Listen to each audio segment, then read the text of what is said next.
여러분 안녕하십니까? 오늘은 열왕기상 1장 1절에서 10절의 말씀으로 스스로 높였지만 이라는 말씀을 나누겠습니다. 사실 열왕기상 1장은 멈추지 말고 전체를 그냥 한 번에 쭉 읽어 내려가는 것이 훨씬 좋습니다. 너무 극적이고 또 박진감 넘치는 이야기들이 계속 이어지기 때문이죠.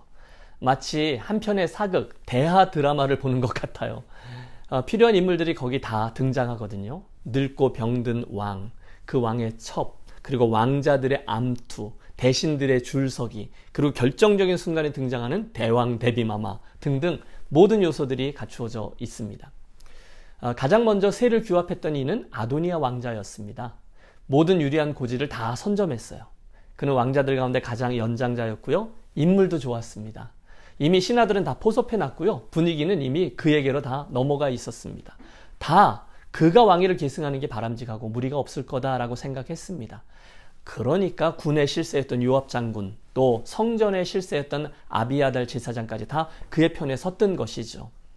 그러나 그의 결정적인 실수가 하나 있었어요. 그것은 진짜 실세이신 하나님의 뜻을 묻지 않았다는 것이죠.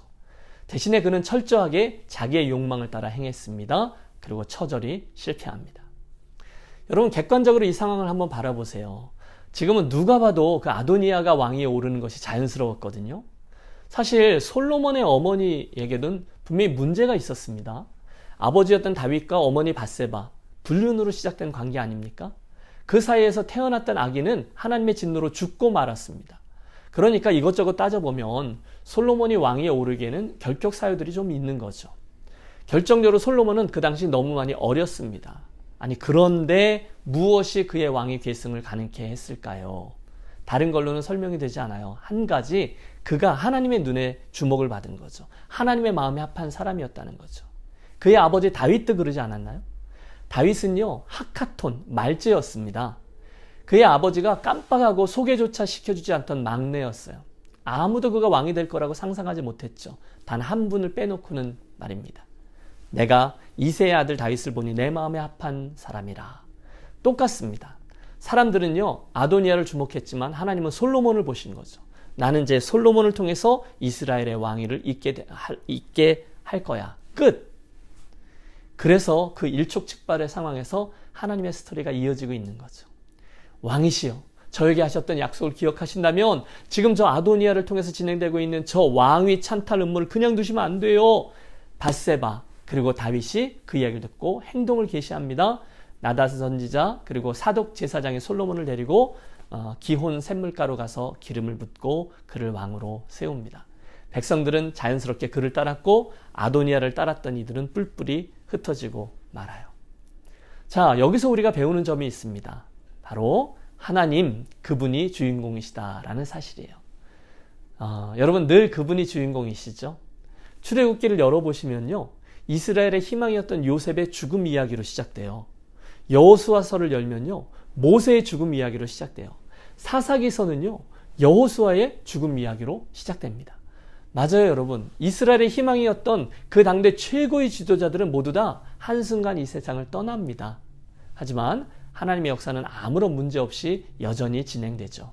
요셉, 모세, 그런 영웅, 그리고 또 나중에는 오늘 이야기하고 있는 다윗까지 하나님께서 말씀하시면 그의 인생을 접고 떠야 합니다. 하나님의 손은 여전하시죠. 그분이 주인공이세요.